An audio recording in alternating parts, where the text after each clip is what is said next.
Labas, labai smagu, kad prisijungiai. Šventas raštas mus ragina atnaujinti savo protus Dievo žodžiu. Todėl kviečiu klausytis pamokslo ir tebūsi šiandien juo labai palaimintas. Labai gera šlovinti, iš tikrųjų labai gera būti. Tikrai, kur yra 2-3, o čia pasirodo ne 2-3, daugiau yra. Iš tikrųjų ir tikrai tos trokštančios širdys, jos atveria dangų. Jos atveria dangų, jos atveria kelią pas Dievą. Ar ne, jis atveria Dievo daugiau. Ir iš tikrųjų, tikrai visa tai, kas trukdo mum artėti prie Dievo, kas trukdo Dievo jėgai pasireikšti, tai išnyksta iš mūsų gyvenimo iš tikrųjų. Norėjau pasidalinti savo svajonę, kažkaip tai prisiminiau čia kažkurią dieną, kai tikėjau ir šiaip eini tą kelionę su viešpačiu ir galvoju, kaip Jėzus pasakė, žinai, sako, jūs darysit didesnius darbus negu aš dariau, ar ne? Sakė taip, jo, skaitėt Bibliją. Ar ne, ir atrodo, jau Jėzus tai darė tikrai labai didelius darbus, ar ne, ir ką mes čia galim padaryti, ar ne. Bet jeigu jau apaštalai darė tuos didelius darbus, kad einant Petrui neždavo ligonius, ar ne, ir dėdavo, kad nors šešėlis jo užkristų ant tų ligonių ir ligoniai pasveikdavo, ar ne.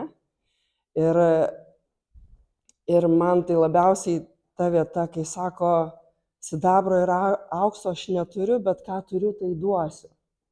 O tas mane žavi visą laiką, tas pasitikėjimas, ar ne, Dievu, kuris neturiu nieko, ar ne, kaip ir brolis sakė, ta prasme, kad kažkokias tai vertybės, ar ne, mus traukia ir kažkas atrodo, kad kažkas labiau mane patenkins negu Dievas, bet net auksas ir sidabras, jisai neturi tai, ką duoda Dievas mums.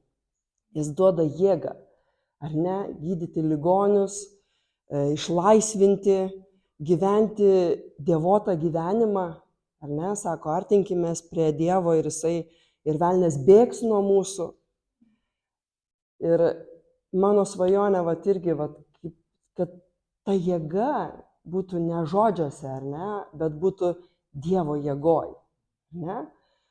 Kad Dievas jisai matytųsi, kad kai Senajam testamente pranašuose parašyta, kad sako, žmonės eis ir sakys, aš noriu tavo Dievo. Aš noriu tavo Dievo. Reiškia, jie matys Dievą manyje ir jie norės Dievo. Ar ne? Sako, tamsa tamsės, bet šviesa šviesės. Aš noriu būti ta šviesa šitam pasauliui. Ir tai ne aš. Tai Dievas manyje. Ar ne, dar juokinga vieta yra ta, kur apaštalų darbų 19 skyriui, ten, kur tie broliai 7, ar ne, bandė išvarinėti Petro, Jėzaus vardu, kurį pažįsta Petras, ar ne, ir velniai pasakė, sako, jo, Jėzų pažįstu, Petrą pažįstu, o kas jūs tokie, ar ne, užpuolė ten juos išrengė ir panašiai, ir paleido.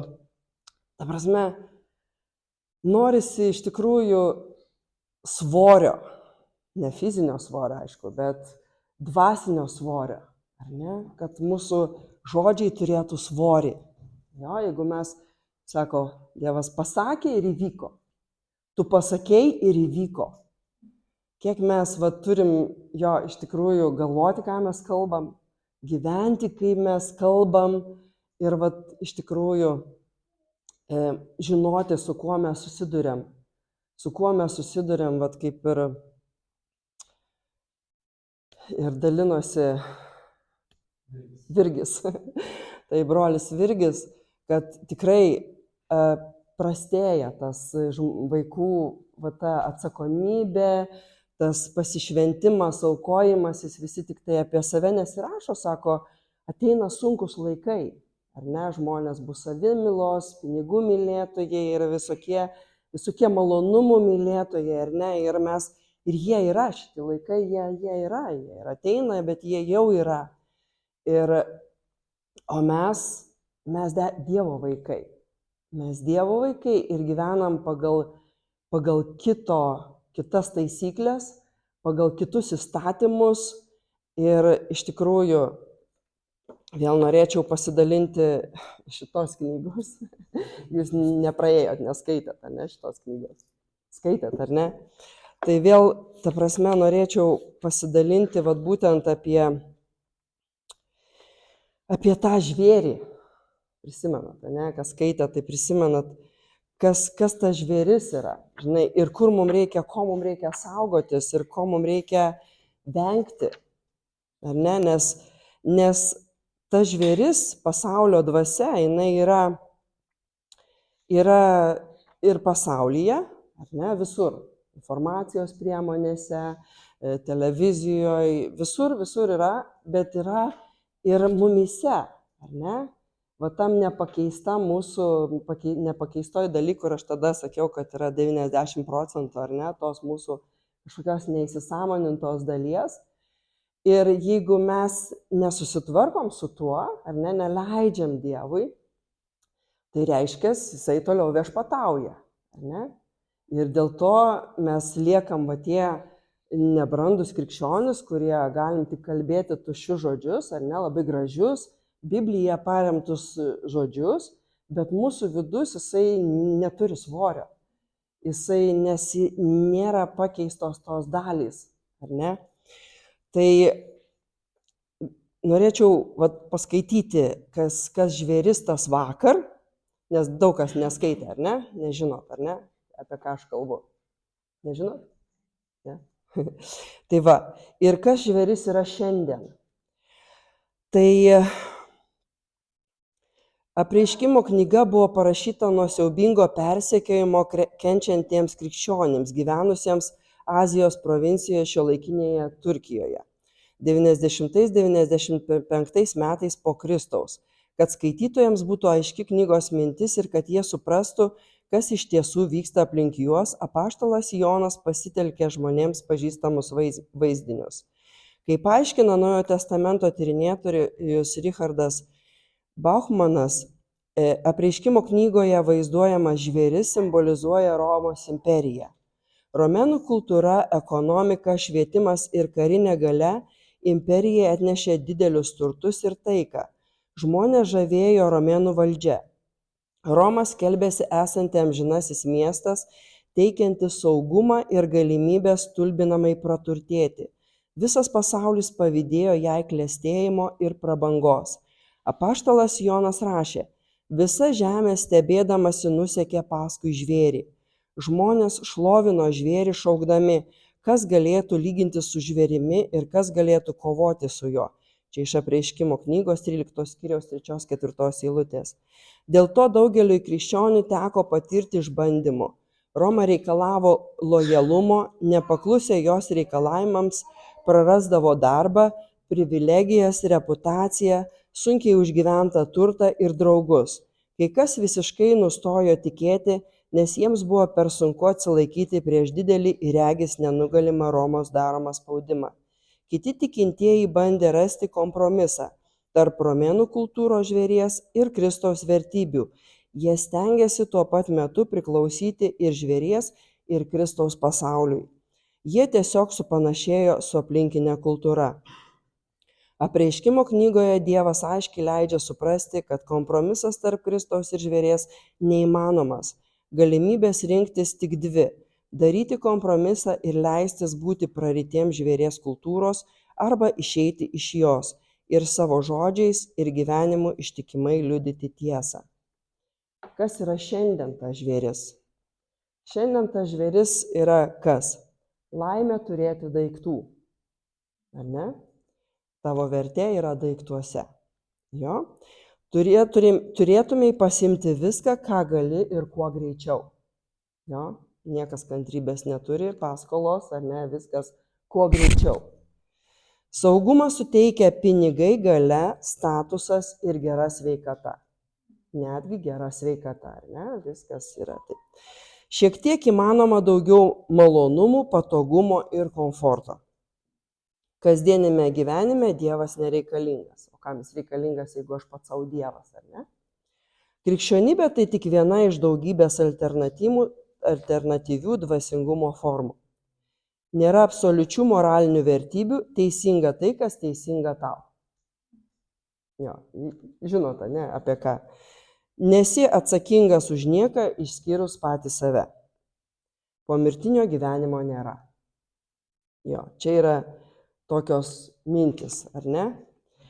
Ir vat būtent vat tai, ką pasaulis ar ne siūlo, mes irgi persismelkę, ar ne, tuo, nes mes užaugom šeimose galbūt, kurios, taip mąstė, ar ne, kurios liepia tau kažkur tai augti, tobulėti, ar ne, turėti daug visko, ar ne.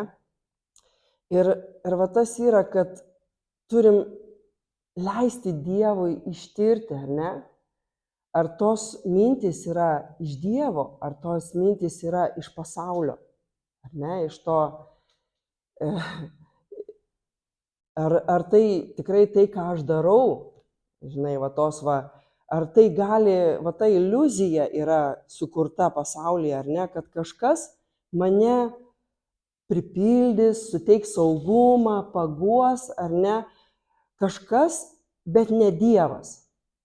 Ar ne? Ir nes su Dievu, kada tu Dievui, ar ne, kada tu pasitiki Dievu, kada tu leidi laiką su juo, kai tu pažįsti jį, ar ne? Ir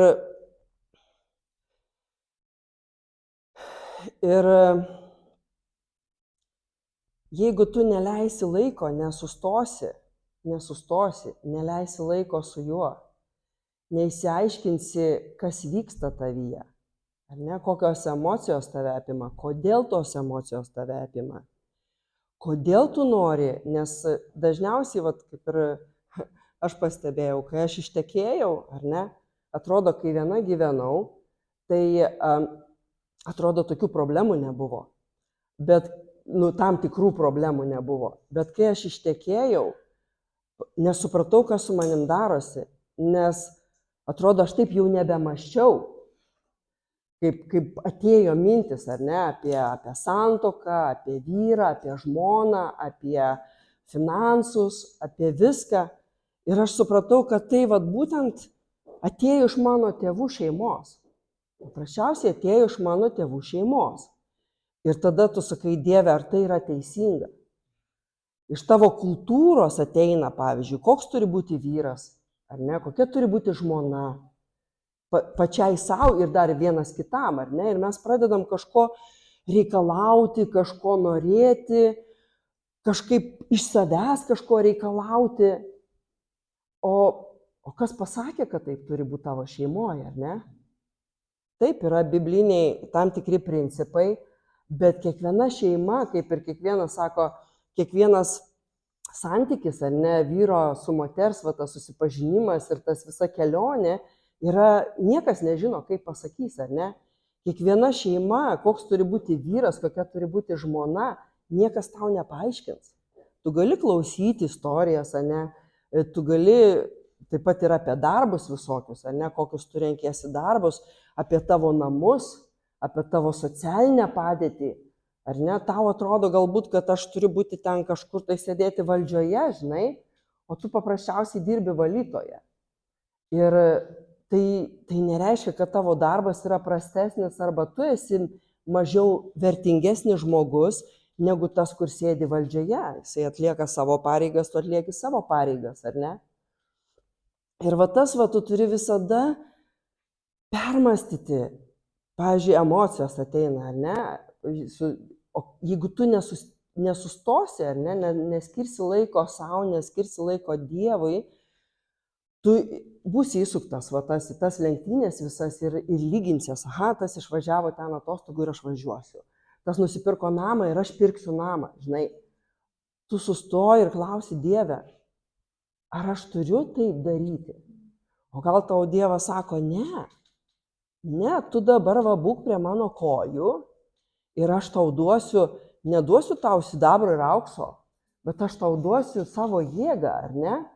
Galbūt kažkam skelbti evangeliją, galbūt kažkam tai išgydymų dovana, kur eisi ir tu visiškai tau nereikia jokių pinigų ar dar kažko tai, supranti, mums reikia Dievo, ar ne? Jeigu aš pavydžiu kažką, tai susitvarkyk jo savo viduje, tu iškelk, nebijok iškelti tų emocijų, jausmų, ar ne? Ta prasme, dėl ko aš pavydžiu? Ar aš galvoju, jeigu aš, kaip ir anksčiau sakiau, kad aš turėsiu mašiną ar kažkokį tai namą, aš būsiu vertingesnis? Ne, tu jau esi vertingas. Tu jau esi vertingas. Kas tiki tuo, kad jau yra vertingas? Mes jau esam vertingi. Mes jau esam vertingi, nes mes turim Dievą, mes esam jo kūriniai. Ir kiekvienas turim savo dovanas. Ir va tas labai patinka tai, kad sako, mes kiekvienas esam riboti. Riboti mes esam. Ir mes turim suprasti savo ribotumą. Ir kažkoks ten irgi rusų pamokslininkas, koks tai sako, tu turi šiandien, būtent šitoj visuomeniai, kur mums daiktai, padėtis, žmonių nuomonė, ne, tas prestižas ar ne, skiria, mes kaip tik turim išmokti ne tai, kad man, žinai, ten visiškai nueiti, kad man nieko nereikia, bet būti patenkintiems tai, ką tu turi. Supranti, tu turi tiek, reiškia, aš džiaugiuosi, kad aš turiu tiek, ar ne? Tu turi tiek, aš džiaugiuosi, ką tu su tuo darai, ar ne? Kaip Virgis sakė, ar tu aukoji? Ką tu su tuo darai? Jeigu tu turi daugiau dovanų, ar tu jas naudoji? Jeigu tu turi daugiau pinigų, kur tu juos naudoji? Ar tik tai savo, ar ne? Kelionės, ten rūbai, daiktai, kur tavo vėl tu tam žvėriui aukoji. Žvėriui aukoji, tu kažkam aukoji, ar ne? Savo prestižui aukoji, kad apie tave žmonės pagalvos, pakalbės kažką, tai pasakys, vau, koksai, žinai. Ne, tu aukoji jo iš savo, tai ką gavau, ką ir dainavom, ne, giedojom. Tai ką gavau, atiduodu tau. Ar ne? Jeigu aš gavau talentus, aš atiduodu, kiek aš čia drebu prieš jūs ar dar kažką. Jeigu Dievas pasakė, atiduok, reiškia, aš atiduodu, ar ne? Ir tai ir tas ribotumas, tas ir yra, sako, priimk savo ribotumo dovaną, tai reiškia, tai jūsų fizinis kūnas. Ne? Kažkam čia jau fizinis, nes yra kultas. Grožio kultas yra, ne? Ar tu priimi savo fizinį kūną? Ypač jaunimui gal, žinai, merginom jaunom, ar šiaip, žinai, nes viskas, kaip čia žiūrėjau, tokį video tokį ir sako, čia tavo natūralūs plaukai, matėt gal, ne? Čia tavo natūralūs plaukai, jo, mano čia natūralūs plaukai, čia tavo natūralios blakstienos, jo, mano, ir lūpos tavo natūralios, žinai, taip, ir lūpos mano, fui, kokia tu vargšė. Fu, kokia tu vargšė, viskas pas tave natūralu. Ta prasme, kad čia jau vėl prestižo reikalas, jeigu tu kažkokią tai plastinę operaciją pasidarei. Nu, atrodo, koks iškrypimas, žinai, bet kiek mus tai įtakoja ir veikia. Ar tu dabar priimsi savo išstambėjusi kūną, žinai, arba ten senstantį kūną, ar ten kažkokios tai, žinai, netaip patlėpusias ausis, ar dar kažką, žinai, ar tu čia pergyvensi dėl to, galvosi apie tai. Ne. Jūsų tėvų šeima, žinai, mes visi gimėm skirtingose šeimose, ar ne? Tai irgi, ar tu galėjai ją pasirinkti? Ne, negalėjai. Pasimokėjai, išryškinai, pasiėmei gerus dalykus, nes Dievas įdėjo ir gerų dalykų, ne, per tavo šeimą. Atmetei negerus dalykus, atgailavai galbūt net už kelintos kartos nuodėmes ar dar kažką. Viskas. Priėmi, kad aš esu lietuvė, aš esu iš tam tikros šeimos, žinai, viskas, tu priėmi, jo? Ne, būtų gerai, jeigu aš ten būčiau gimus ten kokioje ten kitoje šeimoje, tai aš dabar ten būčiau, ne?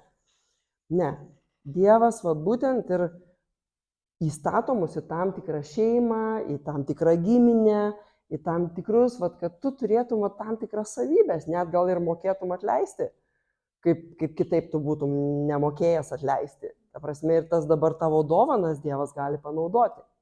Teisingai. Jūsų šeimos padėtis, ar tu santuokoje, ar tu viengungis, ar tu ištekėjęs, vedęs, netekėjus ir panašiai. Jūsų intelektiniai sugebėjimai, kaip mes norim, žinai, kitą kartą peršokti ar ne, irgi. O tas vas pasiekė kažką, aš irgi gal galiu, o tu ten įsitempęs, persitempęs, žinai, aukoji visą tą laiką ir tau nesiseka ir viską. Nu, tavo tokie sugebėjimai, džiaukis, ta prasme, Dievas turi tau vietą, ar ne, jūsų talentai ir dovanos, jūsų materialinis turtas, ar ne, mes labai pavydim, ar ne, nes mums atrodo, kad jeigu mes vėl tą maitinam tą žvėrį, ar ne, tai reiškia, mano vertė yra daiktuose. Bet kiek jūs supratot, kad daikto norisi, kol jo nenusiperki. Tu jį nusiperki, jau vėl žiūrėk, vėl norisi, ar ne? Vėl norisi naujų daiktų ir vėl norisi, jau tas striukė nebepatinka, jau ten dar iPhone'as, telefonas, dar ten jau naujesnis išleistas, ar ne? Vėl tu bėg, kad tu vėl nusipirktum, vėl turėtum, nes nelygis čia, jau reikia naujausio, žinai. Jūsų būdas, charakteris, kaip sunku kitą kartą save priimti, ar ne, kaip aš norėčiau gal būti švelnesnė, geresnė, ar kokia ten stipresnis, drąsesnis ten kažkoks tai. Ne, jeigu tu toks esi, gerai, vyram ypač labai, žinai, jeigu tu švelnus, tai tu jau čia nevyriškas. Jeigu tu myli vaikus savo ir tu jais rūpinės, jau tu čia nevyriškas, anksčiau tai buvo, dabar jau kitaip yra. Kaip mano tėčiui sakydavo, ką tu čia su vaikais namuose, tu čia jiems valgyti darai. Žinai, tu ne vyras, va vyrai tai eina, va geria, žinai, eina, dar moteriškiam į kuprą duoda, žinai, va čia tai vyras, žinai. Nu, sakau, dabar jau kitaip, dabar kitaip yra, žinai, perlenkta gal į kitą pusę, žinai. Jūsų laikas. Kad mes negalim visko nuveikti, mes esam labai riboti laikė. Dėl to mums reikia labai susidėliotą laiką, prioritetus, ar ne? Kada ten, jeigu nebespėjai, gal susimažint darbo valandas, kad ir šeima nenukentėtų, ar ne? Jau geriau gal ten mažiau turėti, bet skirti laiką kokybišką vaikam, žmonai, vyrui, ar ne? Ir tai vėl pasaulis to nevertina, bet tai visiems svarbu.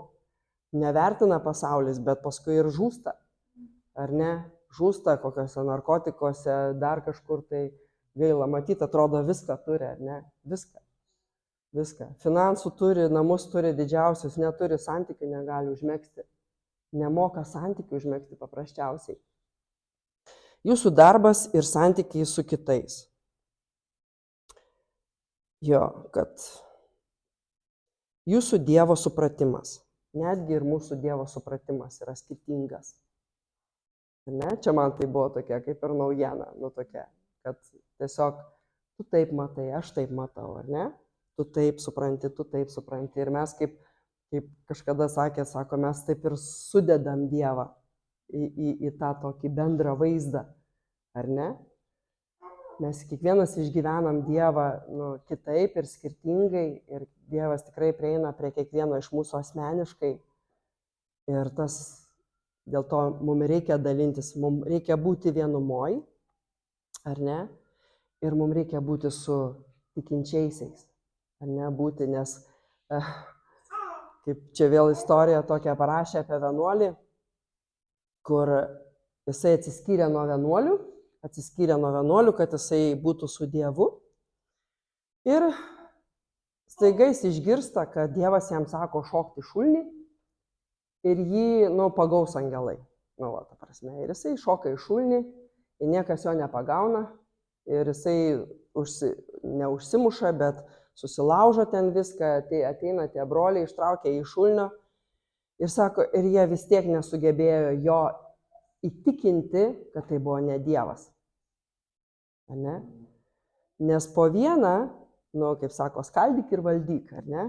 Po vieną mes turim to ir išdidumo savyje, ir turim to pasipūtimo, ir turim tų neteisingų dalykų savyje, ir jeigu mes neturim tos bendruomenės, neturim tų patikimų bičiulių, ar ne, mus gali velnias apgauti. Tai vat. Ir dar vienas dalykas - peržengti per savo supratimų ribas, nebijoti lipti iš savo įsitikinimų, iš savo supratimų, ypač pavyzdžiui, kaip, ne, aš taip nedarysiu. Žinai, vat, pavyzdžiui, tau sako, vat, nu, eik daryk kažką tai, ar ne? Ne, aš piktų žmonių bijau, aš neisiu prie jų, žinai. Piktiems žmonėms reikia Dievo taip pat. Paskui dar, ta prasme, man čia irgi dirbau darželį ir man reikėjo labai turėti pokalbį su piktu žmogum. Iš tikrųjų, su pikta kolegė. Ir aš labai bijojau. Aš visą savaitgalį ten mirinėjau namuose, ta prasme, nes man iškėlė mano galbūt tėvų tam tikras savybės, kaip vaikas, gal aš ten kažko bijojau ir sakau, Dieve, aš nenoriu eit kalbėti, man baisu, aš bijau ir verkiau ir ten viską. Ir pirmadienį ateinu kalbėti, nes aš atsakinga kalbėti. Ir kas įdomiausia, kad Dievas su to žmogum jau buvo irgi susitvarkęs.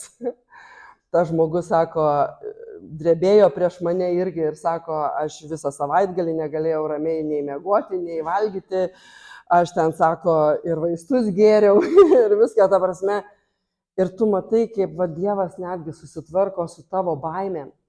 Kai tu eini į tą savo baimės, tu pamatai Dievą vėl. Tas baimės, abejonės ar dar kažką mes turim lipti iš to. Arba ten dar kas ten, kokie ten įsitikinimai, aš negaliu tavęs girti, kad tu nepasipūstum, žinai. Manęs negali girti, kad aš nepasipūščiau, žinai. Ne, mes galim pasakyti gerus dalykus, nereikia tik tai kritikuoti, ar ne? Jo, ir kai jau mes einam tuo keliu, ar ne? Tuo keitimosi keliu, ar neleidžiam laiką, ieškom Dievo, tai faktas ir jeigu mes elgiamės priešingai, negu mes elgdavomės iki tol, tai faktas aplinkybės sukyla. Pastebėjot, ar ne? Jeigu darei visą laiką taip, ar šeimoje, ar darbe, ar dar kažką, jeigu, pavyzdžiui, niekada gyvenime nesakei ne, ir dabar pradėjai sakyti ne, tai visi, palauk, kas čia su tavimi yra negerai, kas čia? Ne, tu niekada nesakei ne, tu visą laiką, sakei taip, reiškia, kažkas ne taip su tavimi, tu čia susirgai, ar kas tau darosi, žinai. Ir tas pasipriešinimas vėlgi mels drąsos, kad, ir palaikymo, tame keitimosi periode, kai mes išeidinėjom iš kažkokių tai savo, kažkokių tai ar priklausomybių, žinai, kai sakysim, tu geriai, nebegeri ir tą atlaikyti, pavyzdžiui, tą spaudimą kažkokį, ar ne, mums reikia drąsos. Ir to palaikymo mums labai reikia. Ir melsti ir Dievo drąsos, kad turėtum eiti savo keliu, ne kažkieno keliu, ne kažkieno pripaišytų, ne šio pasaulio keliu, o būti tuo atsiskyrėliu iš šito pasaulio, bet šitam pasaulyje. Tai va.